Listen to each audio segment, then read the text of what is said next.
Welcome to Stories, Soulwork, and Substack. I'm John Rinaldo, joined by my co-host, Kaz in the World. Each episode we share real stories, honest conversations that connect us through creativity and truth.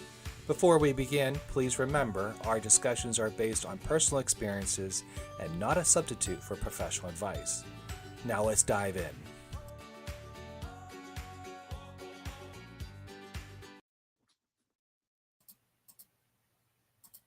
Hey, how you doing? Hey, We're well, having like we talked glitches. about, are we glitching already? I think so. I think I we're am. okay. You're there. Are you? Oh man, glitchy Yeah, John. glitchy job. How am I? Well, we were talking about it prior to coming on. I'm okay. I've been having a couple of challenging weeks with chronic pain. And because of what I did for a living, I fell off of buildings as a stunt person and circus and professional water skier and dancer, which I would do it all again. But, it came a point where I had to pay the piper. And so now Right. I've got fibromyalgia and degenerative disc disease in my neck and trochanteric bursitis in my left hip and osteoarthritis and la la la. But, it's not uncommon. Women and men are dealing with chronic pain. So I'm working with Eastern and Western medicine and mental health care and dietary. And stress is a huge thing too with any kind of with anyone. You don't just have to have chronic pain to Right.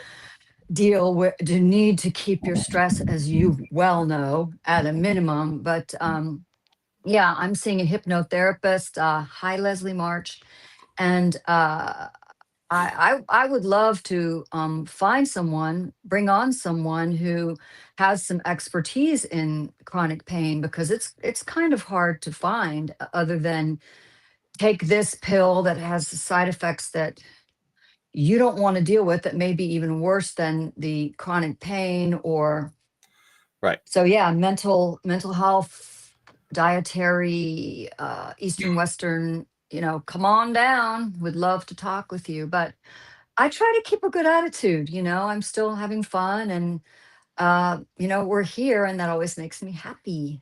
And That's I good. know you, yeah, I know you are busy, busy guy. So what's going on? So I got, my day-to-day stuff I gotta deal with, and it's end of year, so we're catching up on that. And then Right. there's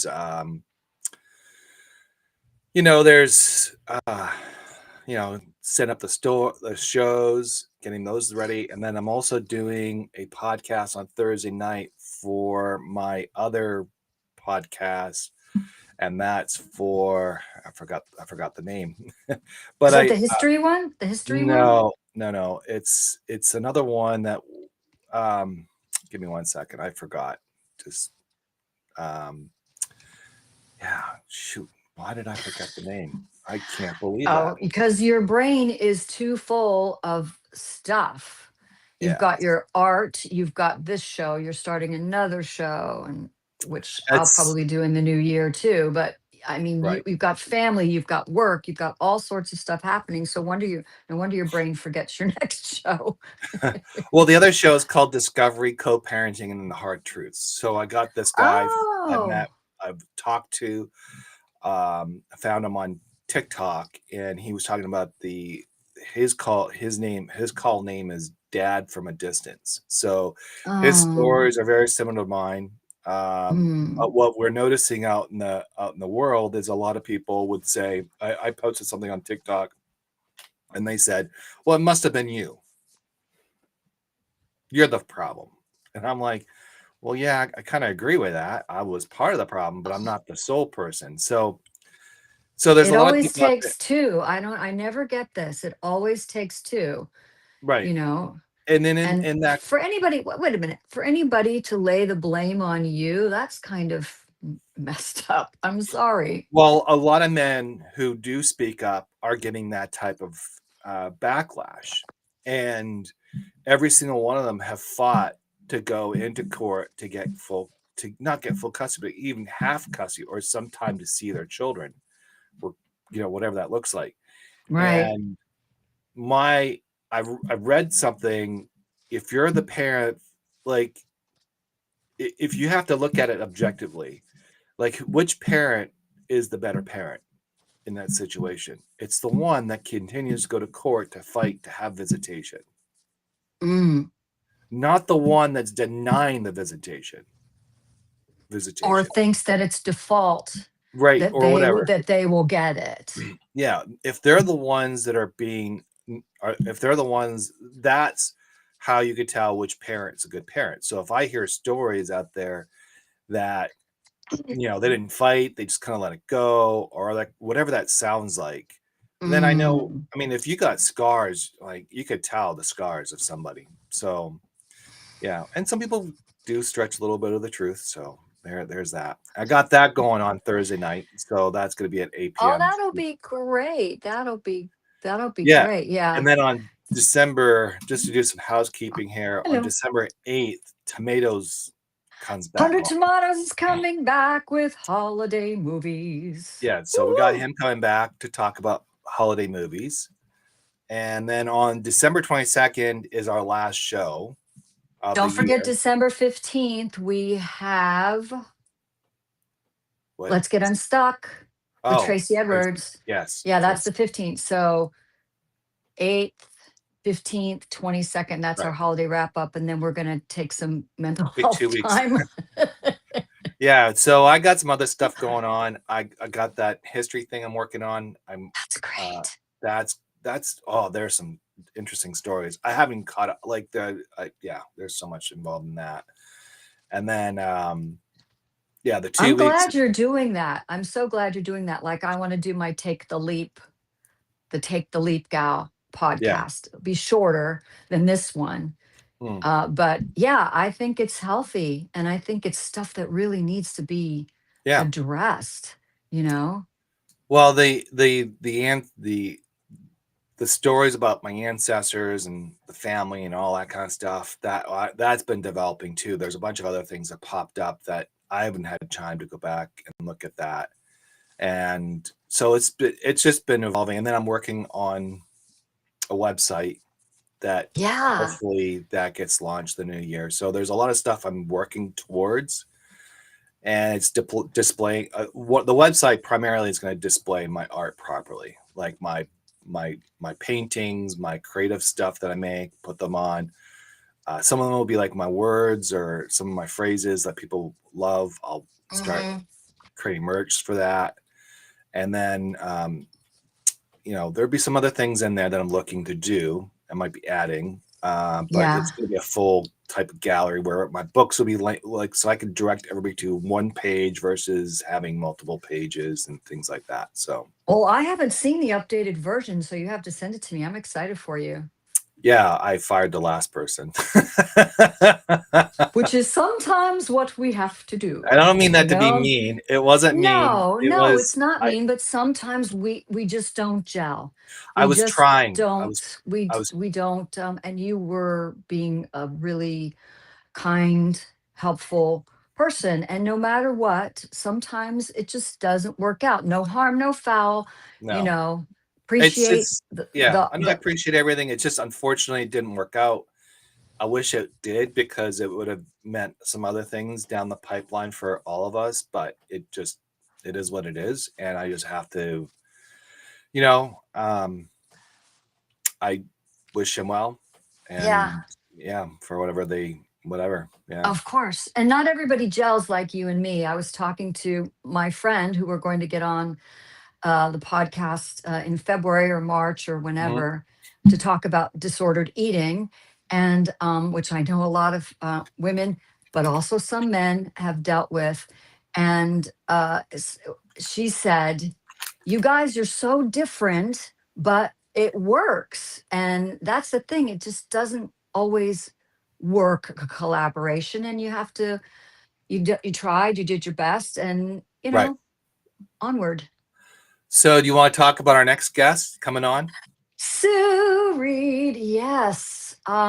She has such an amazing profile on, and I don't want to talk a lot because I want to hear it directly from her, but her profile on Substack is called Confidence Matters. And I love the double entendre on that.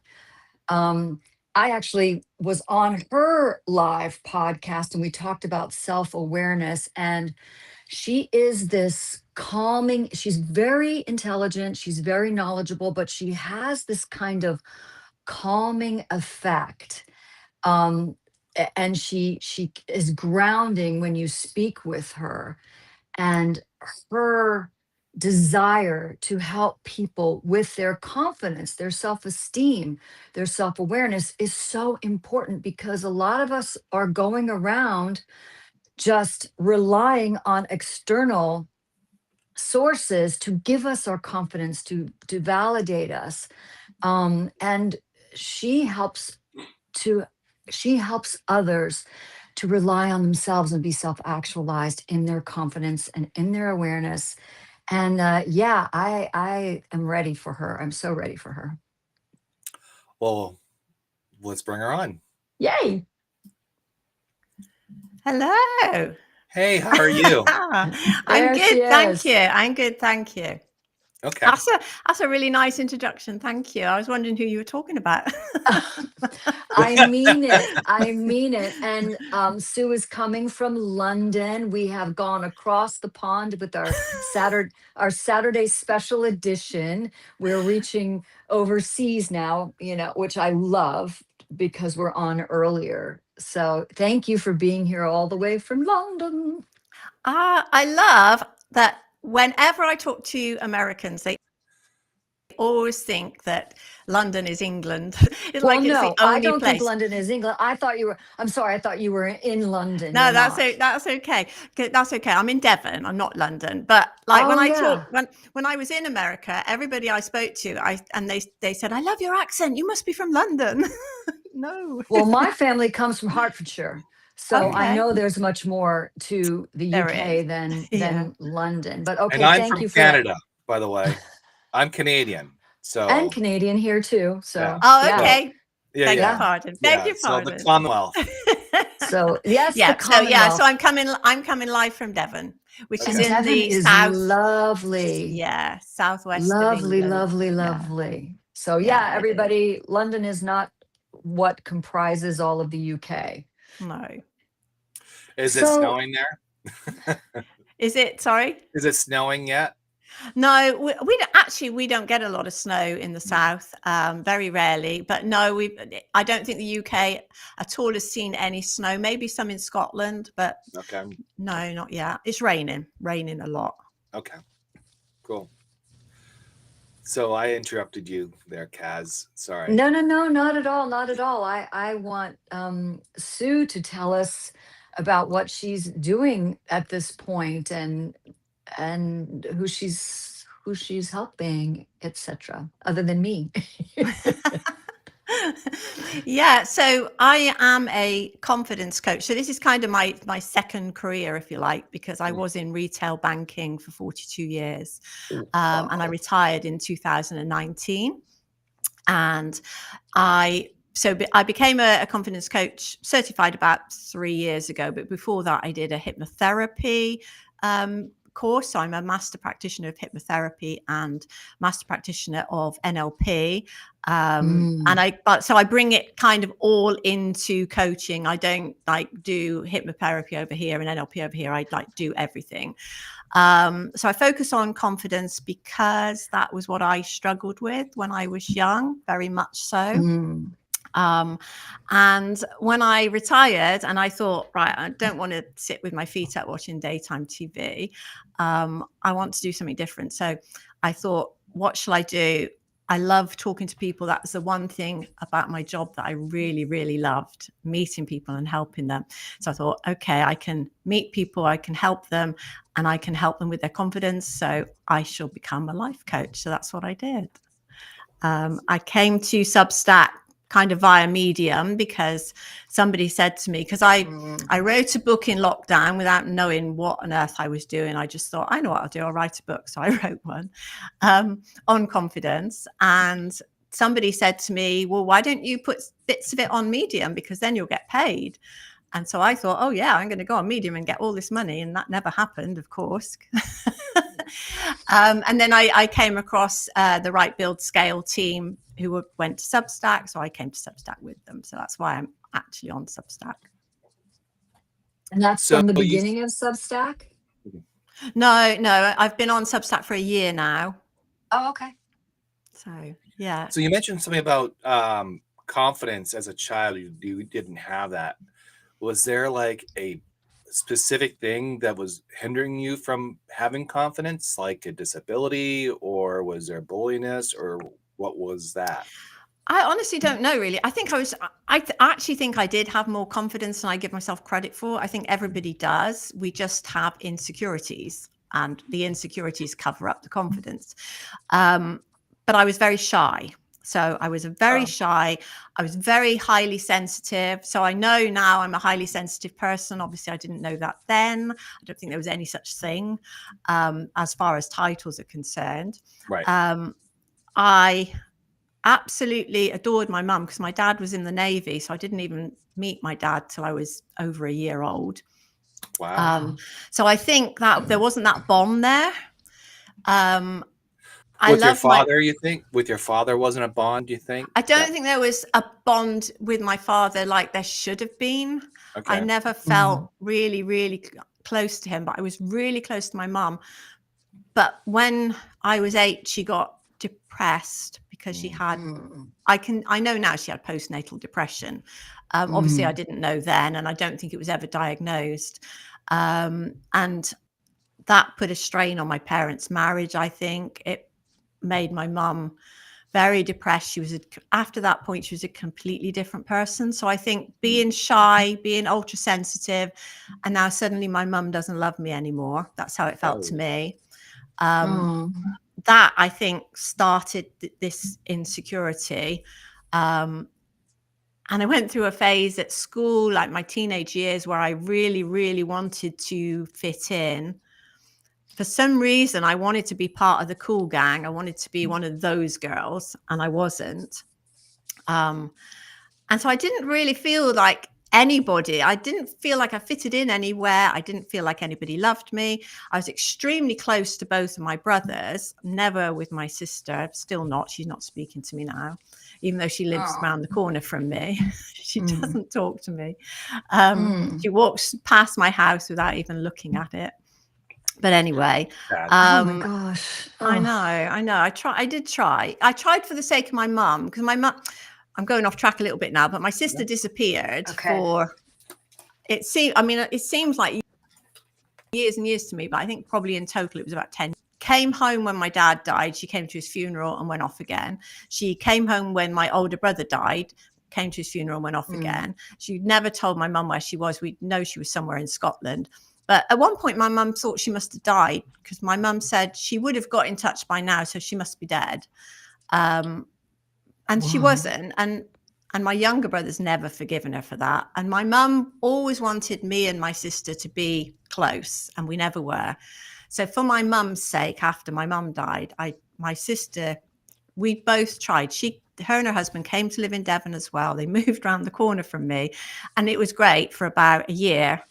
And then just started falling apart again. So what do you think? Okay, so there's a lot unpacked there. I know, complicated. So let me try to understand this. So, and I understand about the sibling situation, because I have something similar to that too. But do you think there was jealousy involved, or do you think it was just she was just a complete extrovert and she wanted nothing to do with the family per se, or what would you think was the role? I think my sister, having talked to her when we were speaking, was exactly the same as me. She was also sensitive. She was also shy. She was more outgoing than me, because before she disappeared, she was working in Luxembourg for a year. She was fruit picking in Luxembourg. So she was actually brave enough to go traveling for a year. I never did.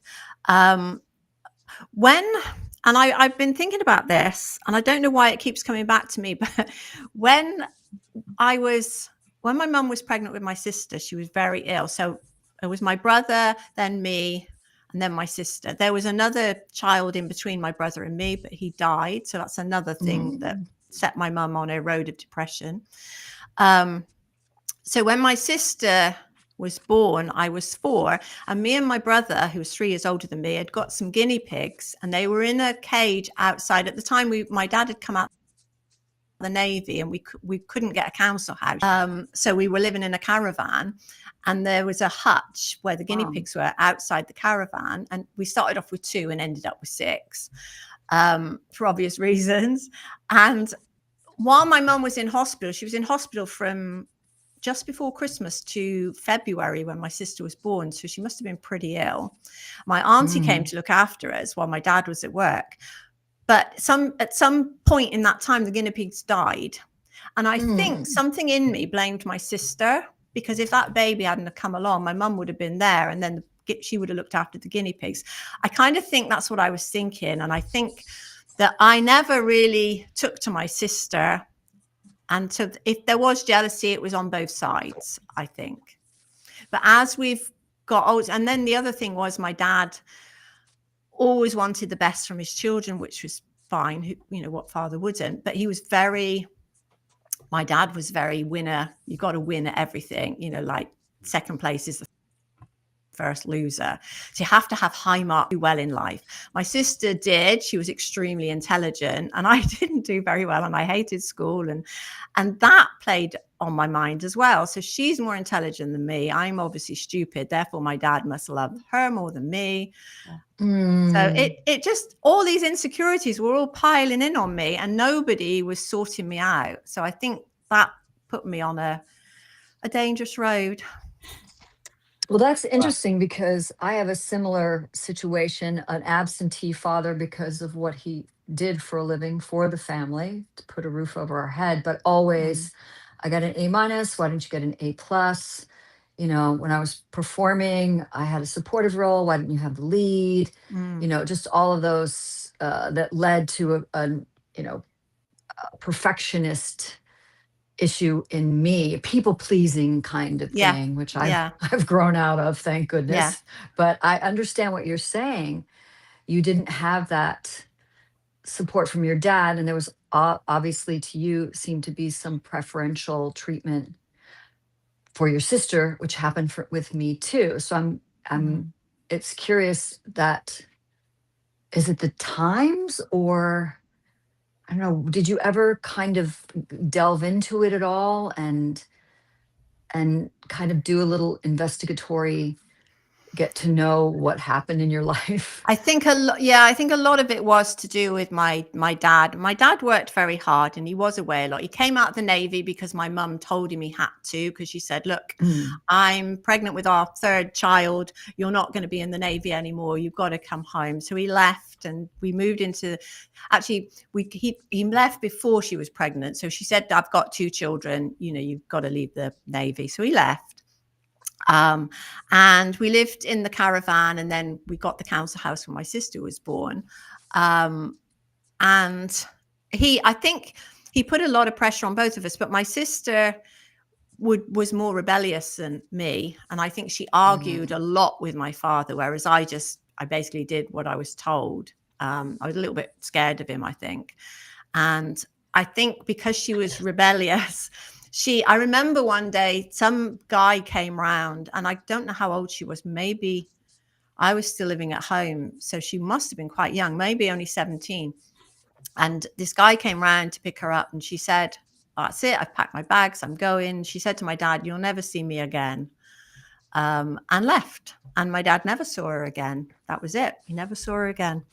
No contact or anything. And then when he died, I said to my mum, well, I better find her.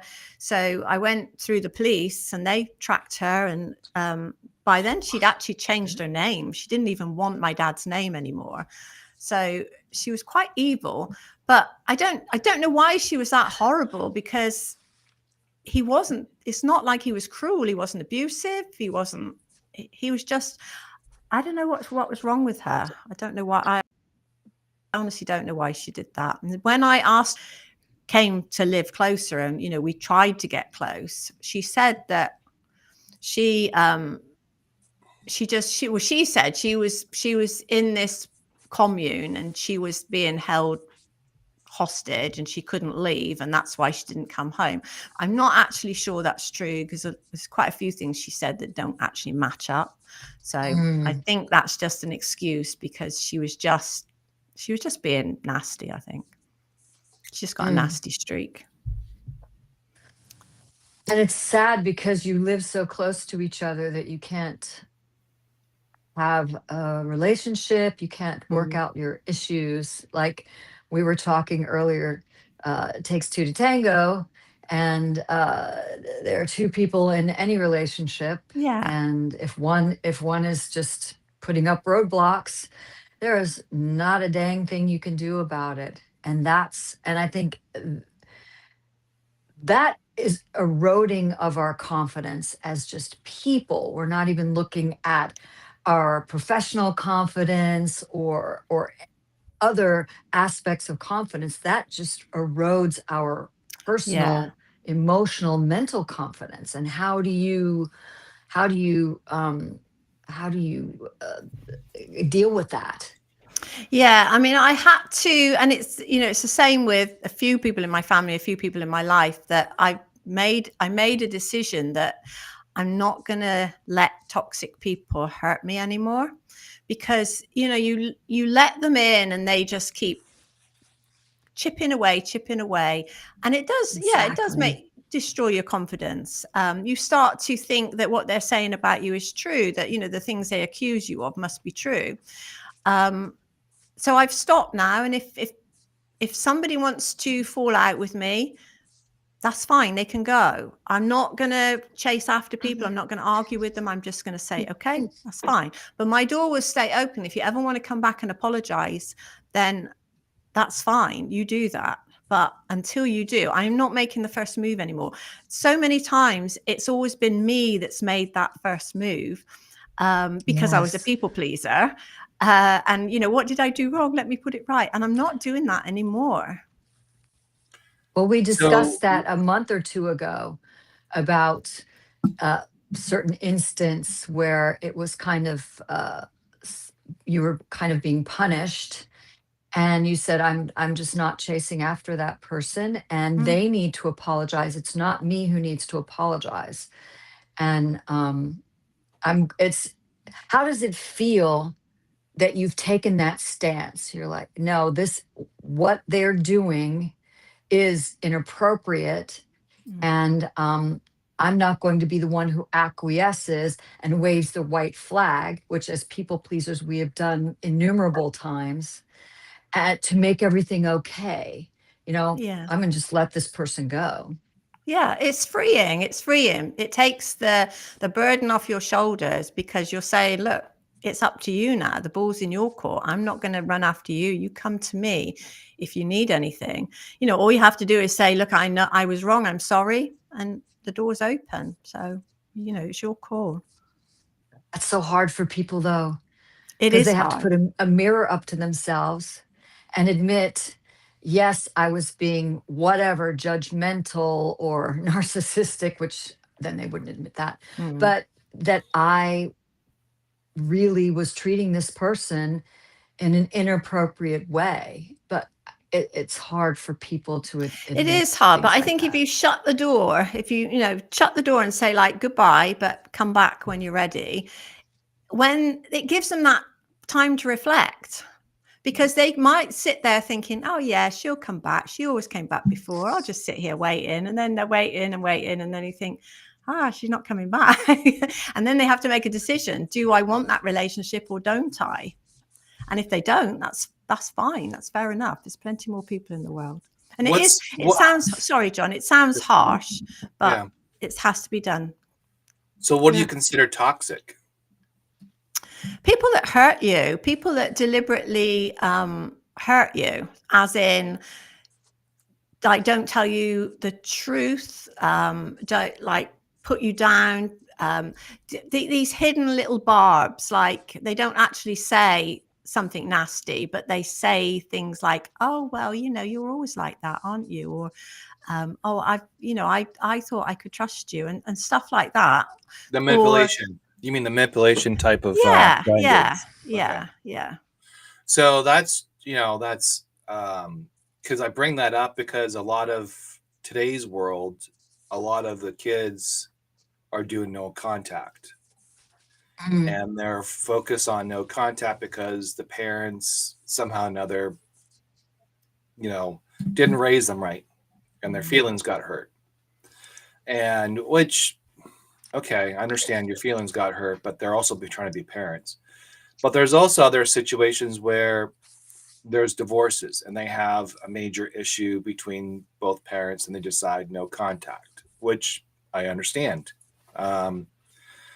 But I think the definition of what is toxic in your life and what are I think people say these catchphrases and all this stuff, like, the narcissist or this and that and whatever it is.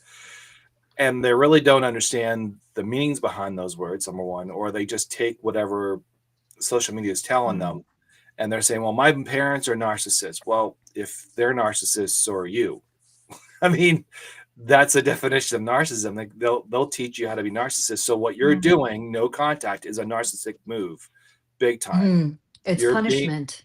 You're trying to punish them for doing something wrong with them. So you're being a narcissist as well. And I think that's what people don't clearly understand when they're doing this stuff. Either way, I mean, I'm more of I would like to see a bridge happen versus saying no contact. So, I'll give you a prime example of my life. My son did something to me that was probably unforgiven, and it was harsh. And he did it when he was like 18 years old, I think, or something like that, 17, 18. And I got him a job. We're working together. We're doing something. And he started to badmouth me in front of, amongst the employees. And it got back. And it was really bad. It wasn't something that was gentle. And I asked for forgiveness. I asked him to apologize to the team, and I apologized and all that. And he refused. And my response to him is like, I love you no matter what. Unfortunately, this is a point that what you did was very, very harsh. And it's not that I don't want to forgive you. It's just that is uncalled for. I never did that to you. I got you this job. I thought we can do something together, but you didn't do that. But I'll love you and I'll still maintain contact with you. But being in that situation again is going to take some time, like trust, understanding, and I need something from you to do that. So was it 100% no contact? No, but it was more or less of putting boundaries. And I think that's the definition of what we're trying to talk about here is what are the boundaries to our thing? And I'll give you another example this week. I was contacting this person for a job, just say that, and then their feelings got hurt because I contacted them. And the guy conversation was like, well, you kind of hurt, he doesn't like your approach. I said, you're talking about his feelings? Like, I'm supposed to contact him. We have a proposal in place. Are you telling me that his feelings got hurt for me asking about the freaking proposal? Are we talking about the guy who is 60 years old, whose feelings were hurt that I contacted him? So my point in all this is I think we take these opportunities and I think we oversensitize things. We push things out too far, and we're not taking any ownership ourselves and saying, why do I feel this way? Why did I hurt that person? Rather than saying, oh, my feelings got hurt or I'm no contact because I want to talk. Well, that defeats the purpose of having interactions with people, because at the end of the day, every relationship you have is going to be the same result over and over and over again. And I can say this with all, like, if I go back, and I always this is one of the things I kind of measure people in some ways, is how far is your friendships? How far can you dive back in history in your life? Well, I can account people at at 4 years old of having friends Mm, over 50 years. And are we buddies? No, but we have friendships. We can still reach out, talk to each other, and have those conversations. If people don't have that type of relationship and they keep moving on and on, that has nothing to do with me. It has nothing to do with you people.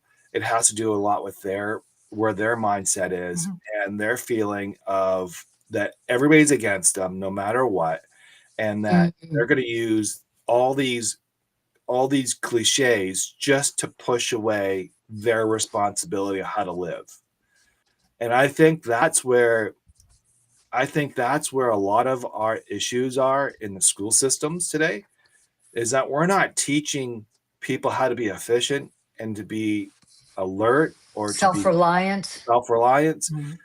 or accountable, because if we don't do that at a very tender age and we just allow to like participation awards, and I don't mean that to be, and I think your father was right, and I don't mean that in a, like, winning is an important process because it teaches you it helps you.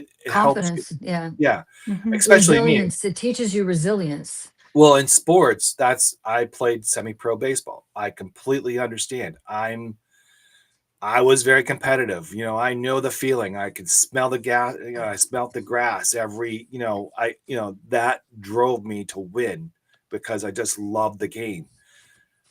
So it helped me in my life. But when people don't have that type, so I understand where your father's coming from, but I also understand coming in second and third is not really, it's not building confidence because, well, number one, you didn't practice enough to get there, because the more Mhm. practice you do, the more repetitions, the more things you could have done. You could have changed certain aspects. And that's the same thing in life.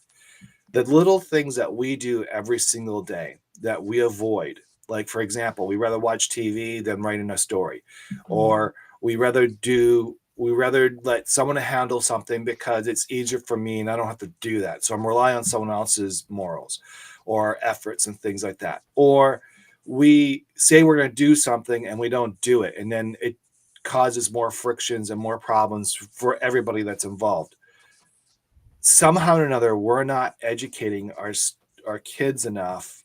I mean, sometimes when I look back at the 1970s and 60s and 50s, were parents do they really care about kids a lot? Not really. But guess what? It built a generation of resistance.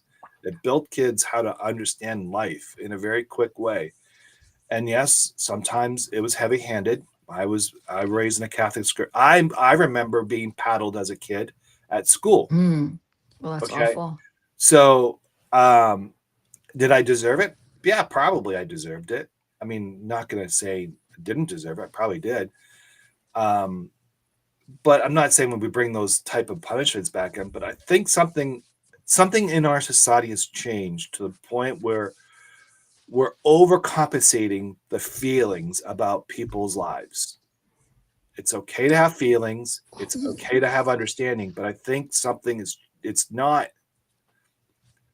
I think we're just, I think we're going the wrong path, raising kids and building But confidence in life. not everyone, and I mean, talking about competition in athletics, not everyone is going to be a Serena Williams. There will Okay. always be somebody who's second or third or fourth after somebody like her, whether it's a football player, baseball, tennis. No matter how hard they try, no matter how much they practice, no matter what coaching that they have, no matter how much they've invested in their chosen sport, they will never be Serena Williams. They will Mhm. never be number one, either all the time or sometimes.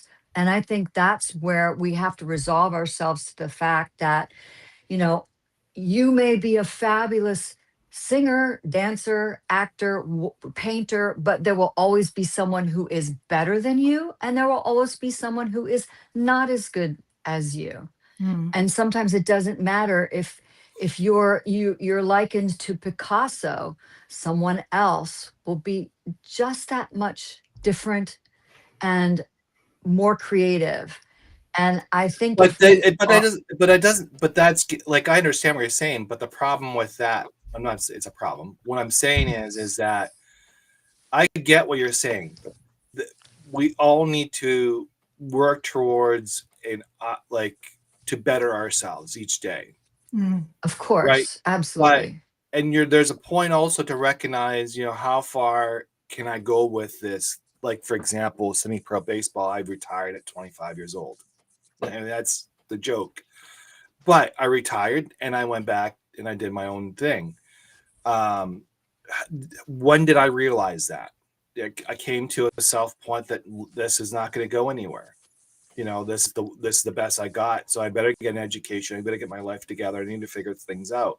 Because at that point, I was, on the baseball fields, going traveling. It was fun, right? But I was also the older guys on the team. So I think your question is, how do we recognize, when do we know when our talent is not going to take us to the next level? And I think that's I another mean, Sue question. can weigh in on that for where confidence is concerned.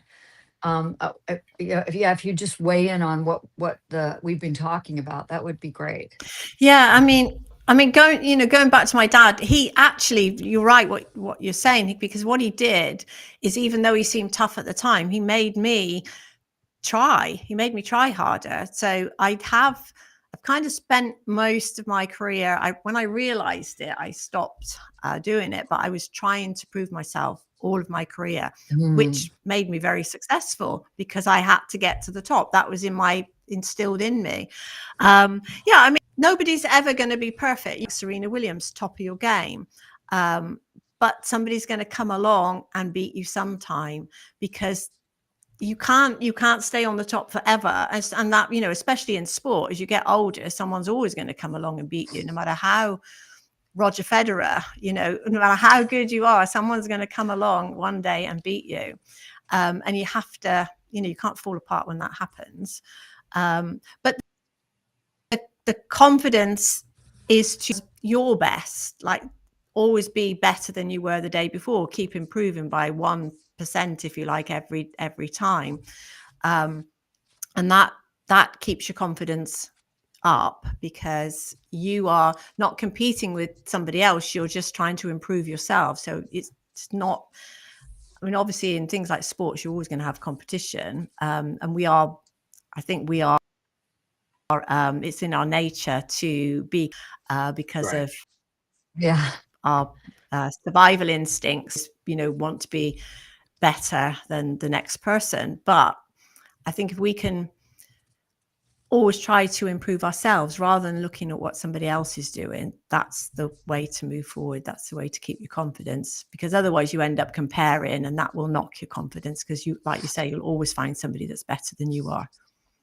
Yeah, that And was with the advent of social media, that's yeah. all people Yeah. do all the time, is comparing Yeah. themselves to each other. And a lot of these influencers, it's manufactured.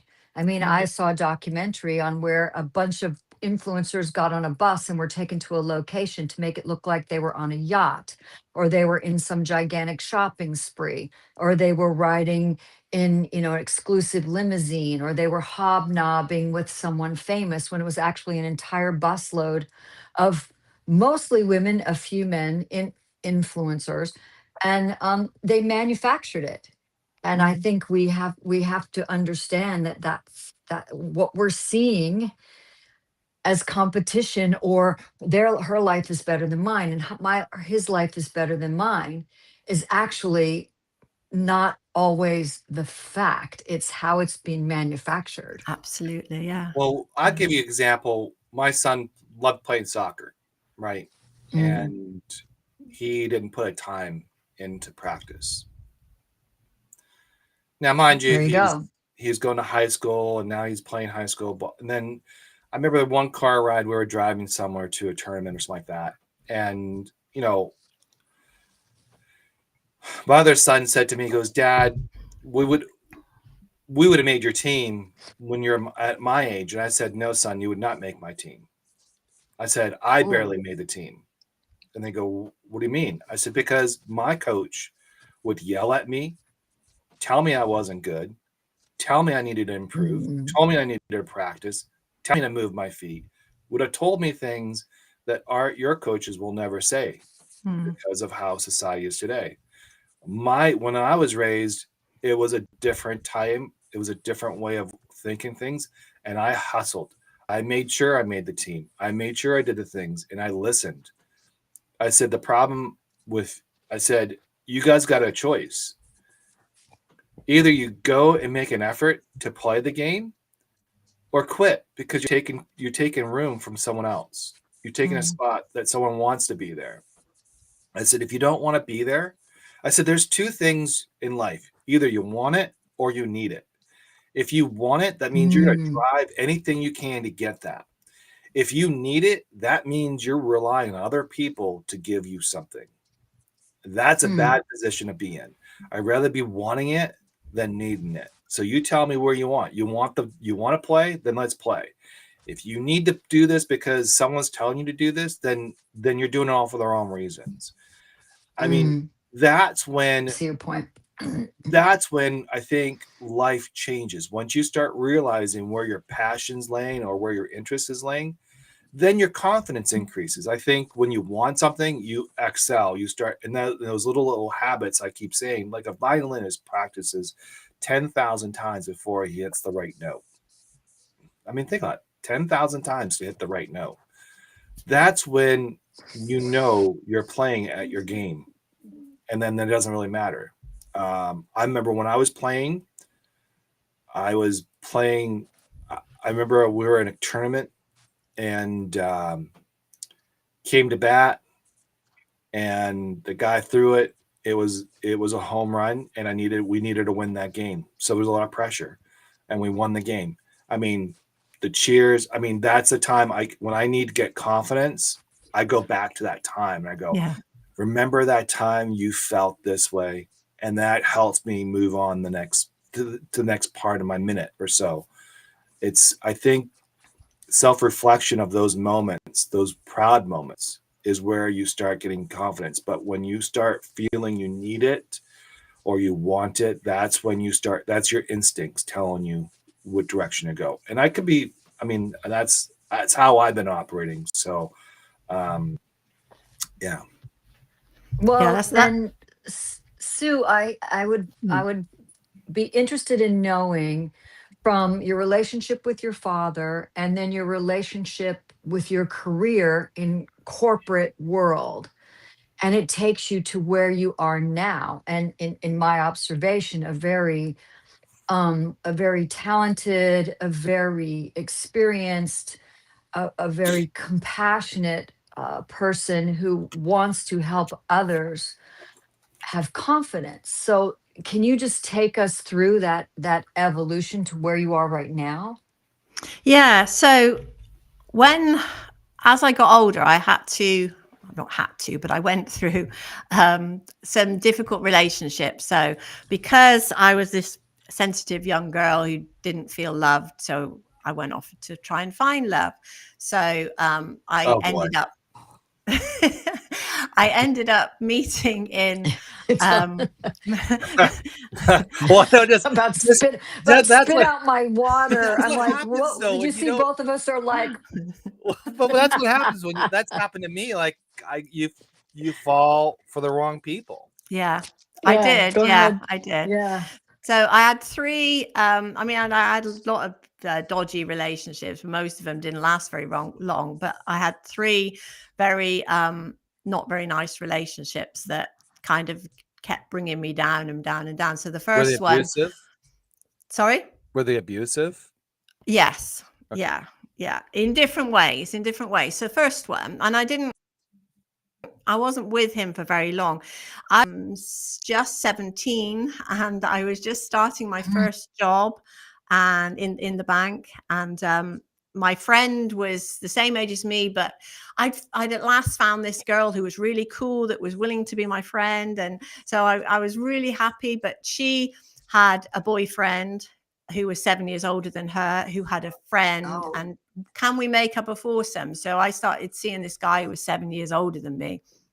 And I just wanted to be part of that gang. So I didn't care about him at all. I didn't really like him that much. But Sorry, so dude. one Sorry, day, dude. I know. So one day he hit me. I can't remember why, but he hit me.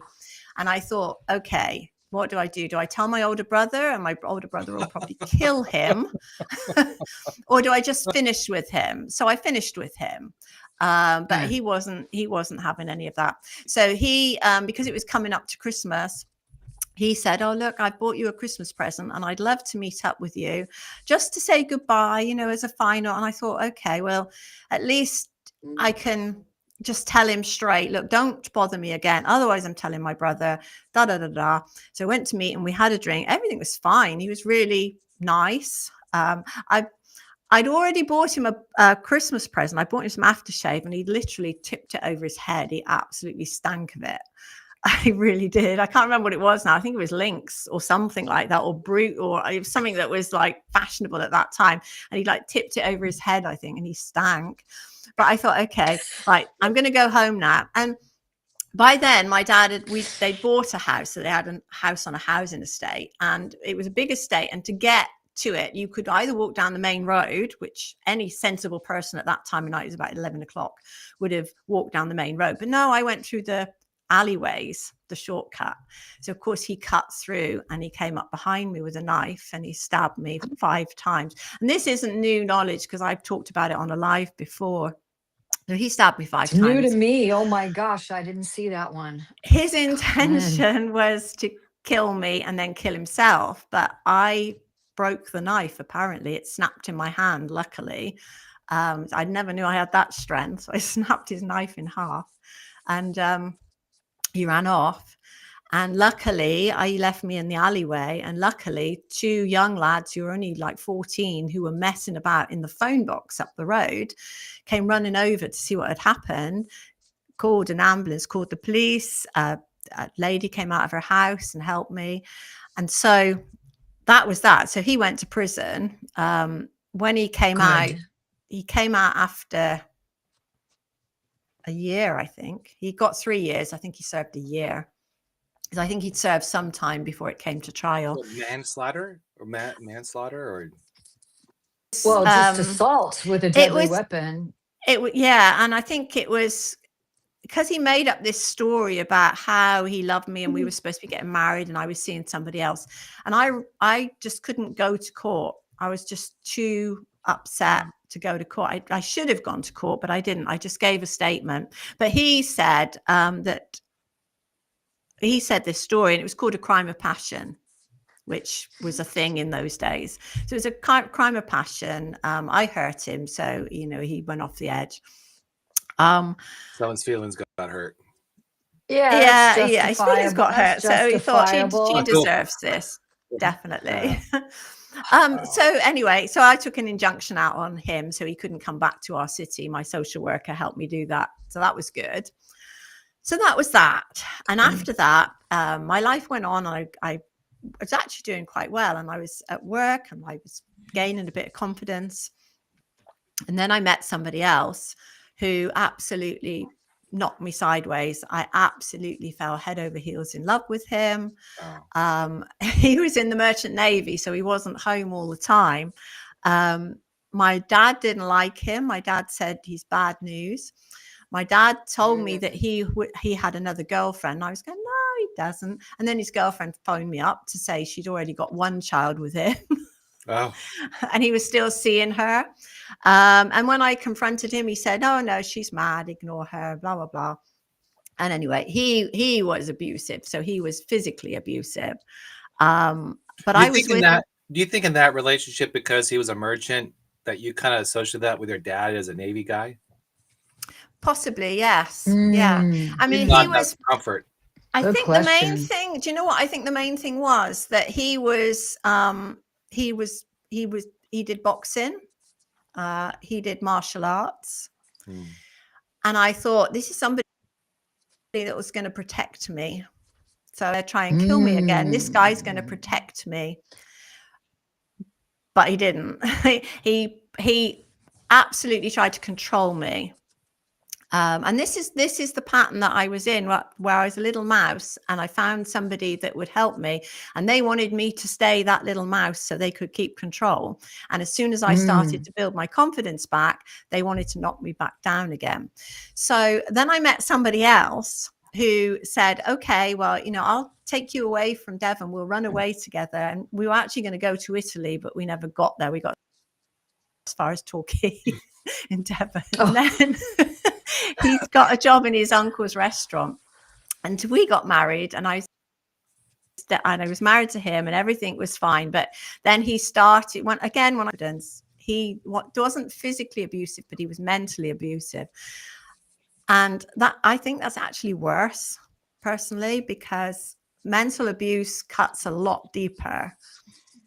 And he would put me down every moment he could. Like, I'd get ready to go out, and he'd tell me I look like a slag and I need to change my clothes. Why are you wearing that? You look awful. And all the time we were out, he'd be whispering in my ear going, oh my God, I can't believe you came out looking like that. You look terrible. Look, nobody likes you.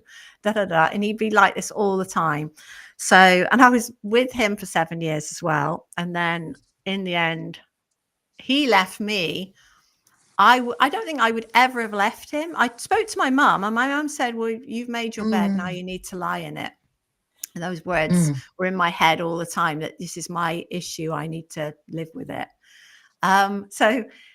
But I was getting stronger. I was getting more confident. And one day he was having a go at me, and I just lost my temper, and I punched him in the face, and he fell over backwards.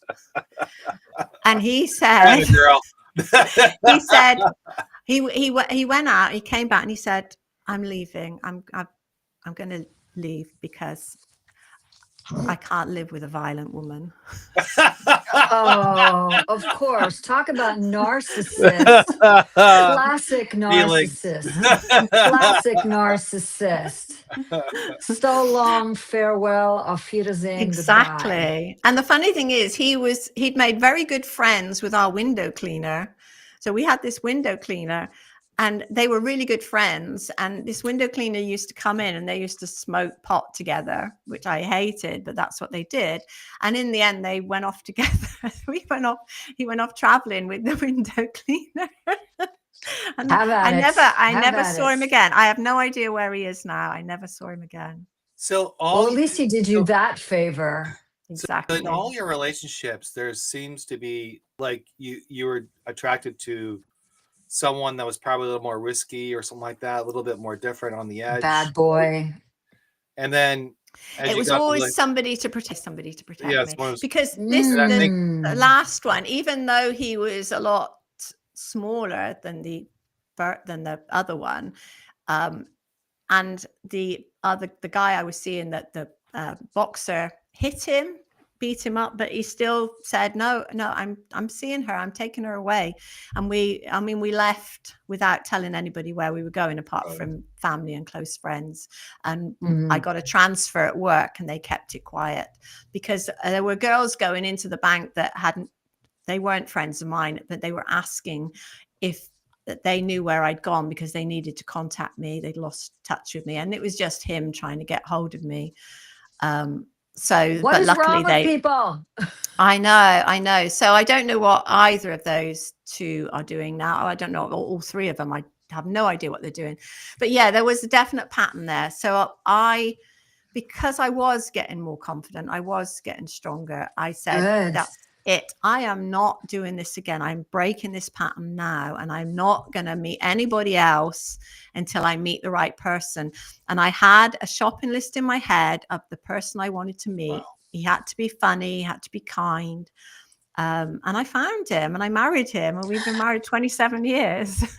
Oh, yay. I love it. Good stuff. Well, it's too bad you had to go through everything you went through, but good for you. Good on you. So you created a list of what the person would look like, the person you would want to marry again, right? So you created that myth. So, but a lot of us, that intention, you set that intention. Yeah. But a lot of us, what happens is, in our youth, we get a little bit discouraged, and we get our confidence, but then we always choose the wrong person. later in life because we miss that void, or we're ignoring something, or because we're not, whatever we're doing. How do you know when you're with the right person? It feels right, but I think it's more than that. You won't meet the right person, I don't think, until you have confidence within yourself. There is some reason why you are Yes. choosing the wrong person. There's a lesson that you need to break. So for me, it was always that, and I find this with most people, actually, it boils down to, in some shape or form, you don't think you're good enough. You don't think anybody is going to love you because you don't love yourself. And so the first step is, obviously, you need to love yourself. You need to accept yourself as you are. And then you can start to call the right person into you. And how you know they're the right person is it just feels right. It feels right. And you are on the same level as well. They're not telling you what to do. They're not trying to change you into somebody else, which is what you often find. You meet somebody and they have a vision of what they want, but you're not quite it. But they think, oh, I'll change you. I can change you. Oh, yeah. And we do that to each other. We try to make the person fit the mold that we want, but it's never going to work. You have to be on the same level. So you have to be two separate people that want to be together, not this, oh, we're going to meld together and become the same person. You won't. You've got to stay two separate people that want to spend your lives together, and then it will work. So interdependency, more or less. Yeah. An interdependency relationship. Not codependency or No. control. No. Because all the That never relationships works. you talked about were codependent, or Yes. one of those things. It was always me looking for somebody to help me and them looking for somebody they could control. That was it. So in a codependency relationship, you're always going to be in a toxic situation because it's volatile, it's chaotic, it's always about feelings, or however you want to phrase it, or it's always going to be conflict. There's always going to be ups and downs. And when I look back at my relationships, the ones that are, the ones that are snickering, or the ones that are kind of like putting you down, or the ones that are like hostile, those lasted, but they didn't last for very long. And there was always damage control after the fact. And when you're in a relationship, I remember dating after my fiance and I split up. I hired a psychologist, and I said, I want you to be tough on me. I laid out what I wanted. I laid out the boundaries. I want not to do this ever again. I needed to break the cycle. And the cycle was that I was always like the fireman, the police officer, or whatever, trying to help somebody out of be the rescue kind of person. So that means I was creating a codependency because I needed to feel validated that way. And I wanted to make sure that I didn't do that again. So she helped me through that process. And I'll tell you, it wasn't pretty. It was ugly. And she was tough. She goes, your feelings hurt? Big deal. Go on next. Like that was her mindset. It was like, that's how, because I needed that, because that's how I was raised. Like I knew exactly what I needed to do, but, and I was able to find that. So when I was dating people, I mean, I would I'll give an example of one. So this lady I was dating, and she was a little strange, but a nice lady. And I mean, just strange in a good way, kind of like in a funny way, but kind of like whatever. And then she would have these moments of like flipping all the time. And then she called me up one day and she says, we're supposed to go somewhere that weekend or whatever. And then all of a sudden she calls me up and she says, hey, I'm ending this. And I said, okay, that's great. Sounds great. I wish you all the best. See ya. Bye. Hung up. Done. That drove her nuts. And she calls me up and she goes, then she calls me up like 2 weeks later and she says, it really bothered me that you told me it's okay, no problem, have a nice life. And she goes, what do you mean by that? And I said, well, it doesn't really matter to me. You could be in my life or you could be outside of my life. either way, I'm great about it. I'm going to You be okay. broke up with me. What, you want me to beg you to stay? Well, that's the problem in today's world. They want you to chase them. They want that chase. They want to feel validated that way. That's a They, game. That's a game, that's a and game, game playing exactly. never works. But Never works. but then that's the reason behind that is because people have that's low confidence. That someone has a lot of red flags in the sense they have their own mental issues that they have to deal with. That means they're not secure with themselves. That means they're not confident. They need somebody to help them out. They need this validation of They feeling wanted need all the time. Sue. They need Sue. Right. And that's the problem. So, but my point is, I got to see the red flags beforehand, and I was able to recognize it because of the work that I did. If you don't go through the work, the other thing I want to talk to you about is you talk about loving yourself. What does that look like? Like, everybody says, oh, love yourself and go in the mirror and say, I love you and love you. What does that really, really mean to somebody to love yourself? Because I don't think people understand that. No, I don't think they do either. And it's hard to explain. It means that you don't have any bars on your heart. You just, because what we do is when we've been hurt, we lock our hearts up. And so we stop people from hurting us, but that also stops us giving love out as well. So to love yourself, you have to be able to look in the mirror and like the person you see. You have to know your good points, and you have to know your bad points, and you have to accept all of it. You have to put yourself first and not put other people before you. So it sounds selfish, but you do need to put yourself first. So I look after myself more than anybody else. Even if you've got children, if you look after yourself first, you can look after your children better. If you're not looking after yourself, you're not going to be much good to your children either. So it is that put your air mask on, your oxygen mask on first. It means that you're comfortable by yourself. You're comfortable in who you are, and you can sit with yourself in silence. You can be alone and not think, because this is one of the big problems I had. I didn't want to be alone. I didn't want to live on my own. I've never lived on my own. Not for very long. I had to be with somebody because that somebody had to validate me and tell me that I was okay.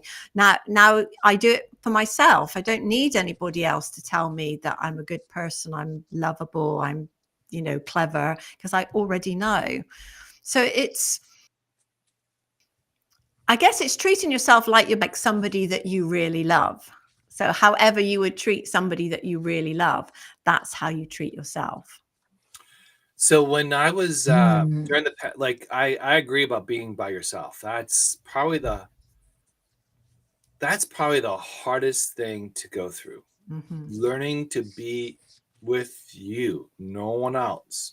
And I did that during COVID for 9 months in there, or 6 months, because I was always outdoors afterwards. Because I was sick, I was this and that. But for 6 months sitting there, actually, I could tell you where this felt like. I was in the hospital, broken shoulder, laying there, told it wasn't a good situation, right? Laying there, kind of like, and no one shows up. You're by yourself. At the time, I kind of wished my ex-wife was there because she was a nurse, and I wasn't in a state of mind. I was drugged up. And then I was like, no, I really don't want that. But then I was like, I got to do this on my own. I need to pull myself out. And I think those 2 years of the COVID, like therapist or the psychologist, therapist, we call her, through COVID and the bike accident, that 2 years really changed the way my life went 100%. And when I went to London, I just booked a trip, found a motel, found it. It was in the, I did things cheap, and some people wanted to come with me, and I said, no, this is a John's trip. And that was more of like a discovery of John. And being by yourself means, I mean, when I was traveling by myself, I really loved myself. That's where I found I really truly loved me. Now, when I go to work and do all that, I really don't like me because I don't want to do that. It's not, I need to do it, but I'm not, that's not. So when you talk about loving yourself, I think you could love yourself even though and you could hate yourself at times because of things you did and all that, but you could also love yourself for understanding those things do happen. I think it's the consistency of trying to be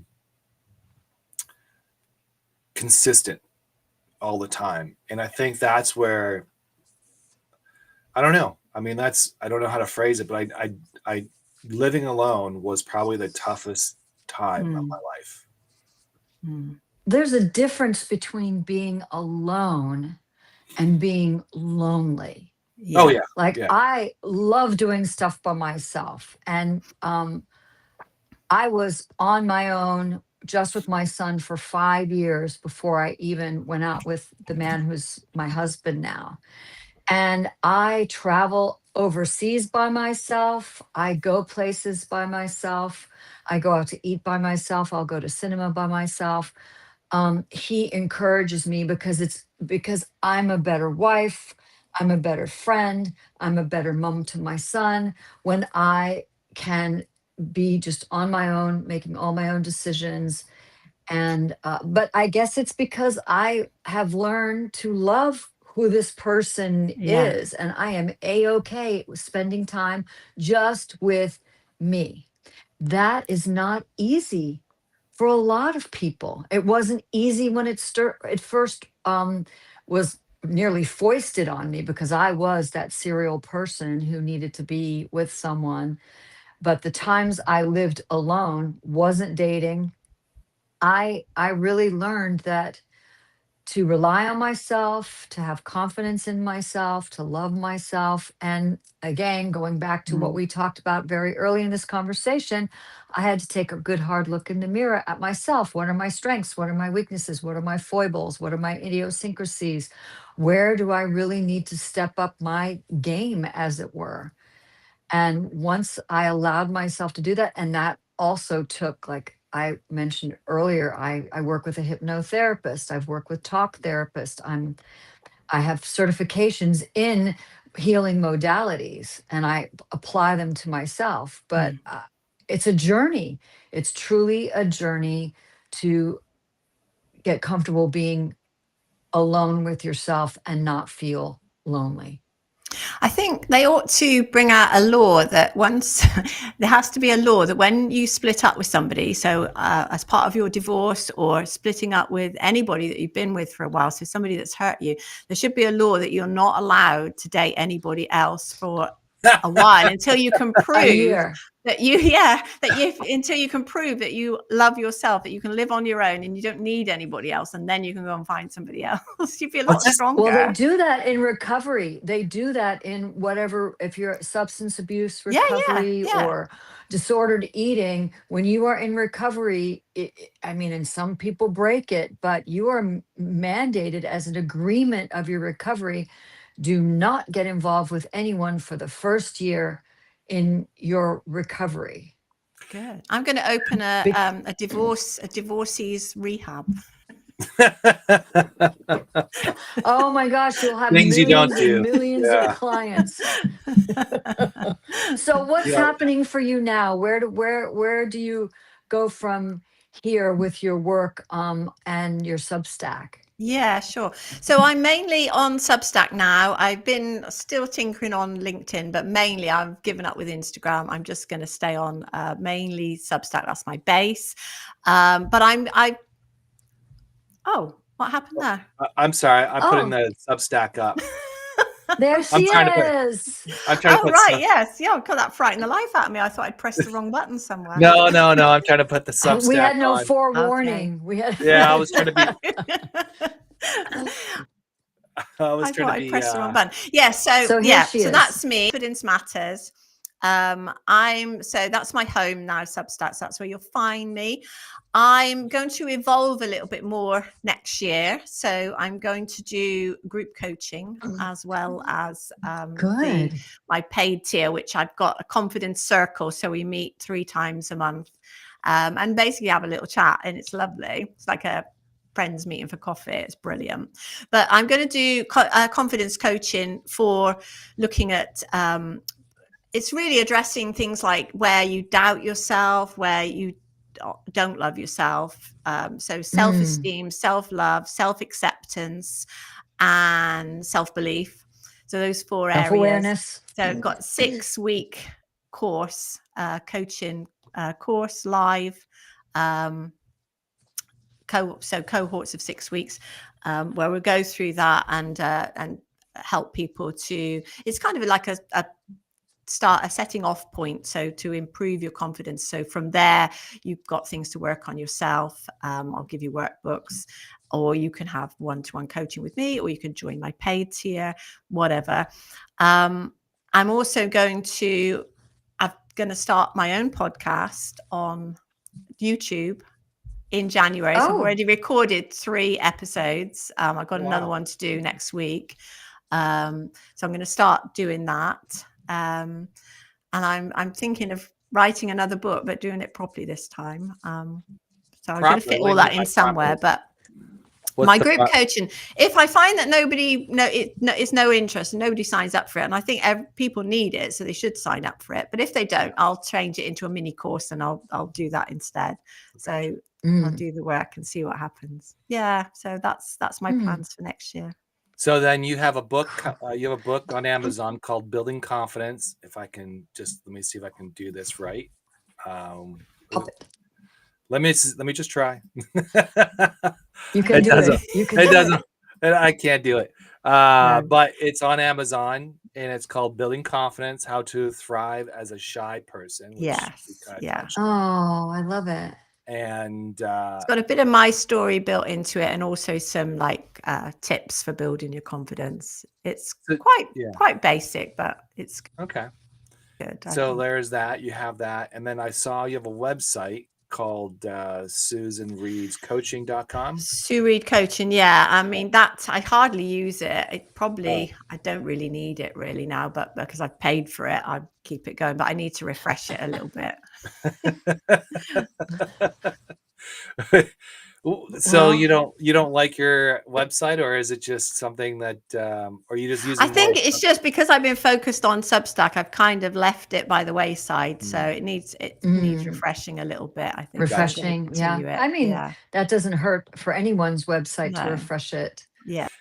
So I'm actually in the middle of building a website myself, but it's a depository of all my artwork, my books, and all that, and then so that people can go on there, and I have a one-stop shop basically, because when you go on Substack, it's kind of hard to link everything to one place, and when you link, it's all these yeah.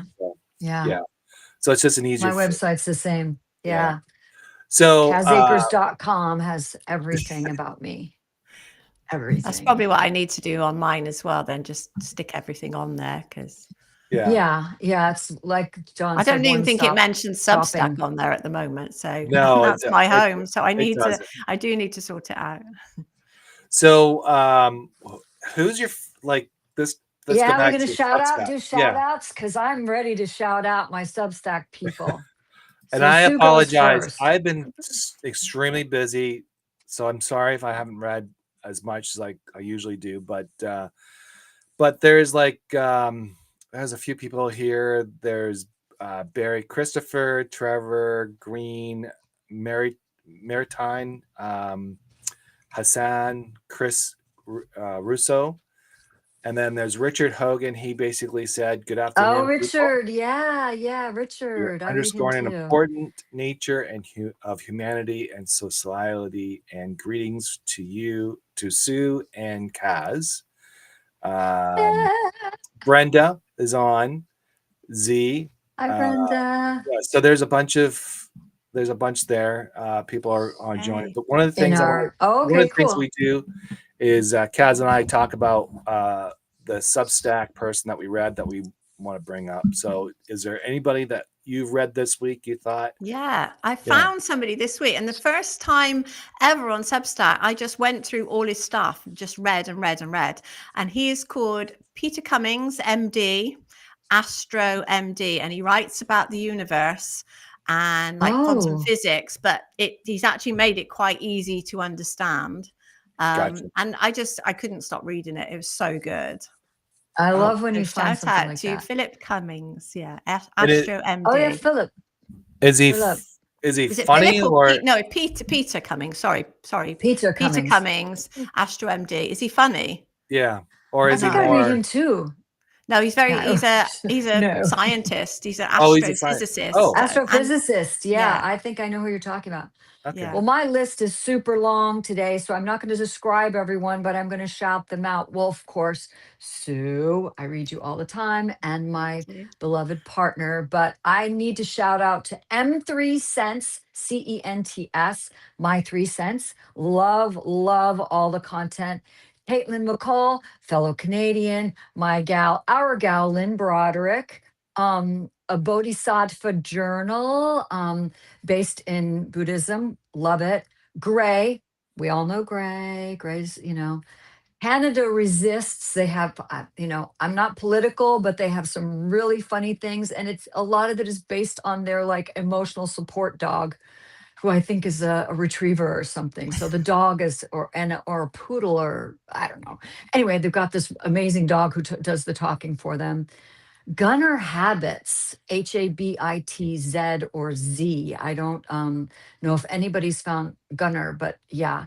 Cat Lady and Dr. Bronze Rice. Yeah. Those are my favorite. You know Dr. Bronze. I know Dr. Bronze Rice. Yeah. My friend. He's the bee's knees. So yeah, that's had to get it because last week I had one person who I love and but I want to be fair and shout it out. So there you go.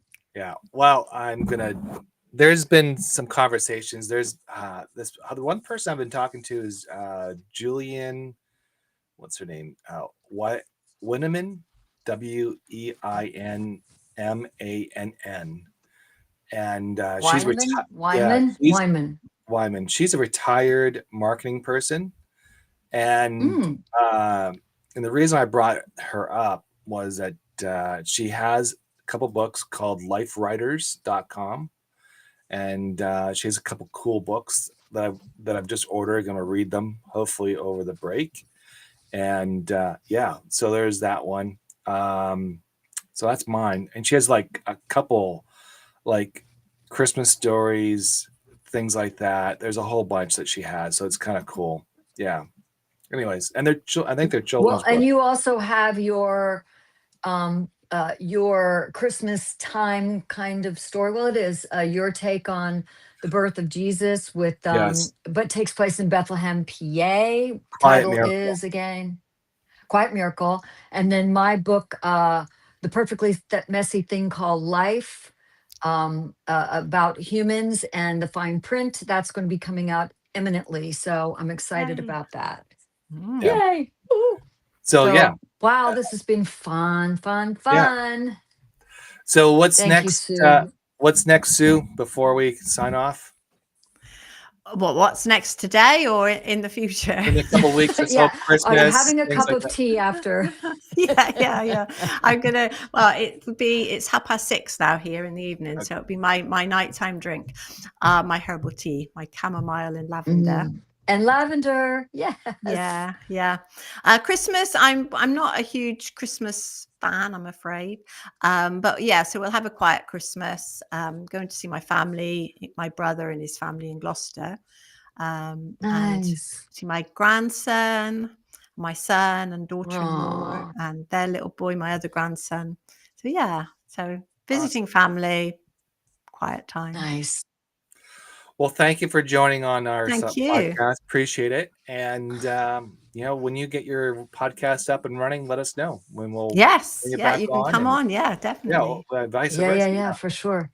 Well, thank you, Sue. Thank you for everybody joining today. Appreciate it. And we're signing off. Bye. See ya. Thanks for listening to Stories, Soulwork, and Substack. We're so glad you're here. If today's story made you think, smile, or feel something, share it with someone who needs a little light. You can find us anywhere you love to listen on YouTube, Rumble, Spotify, Apple Podcasts, and other streaming platforms. And don't forget to subscribe to Kaz and John Substack for updates, behind-the-scene notes, and upcoming guests. Keep writing your truth, keep doing your soul work, and remember, your story matters.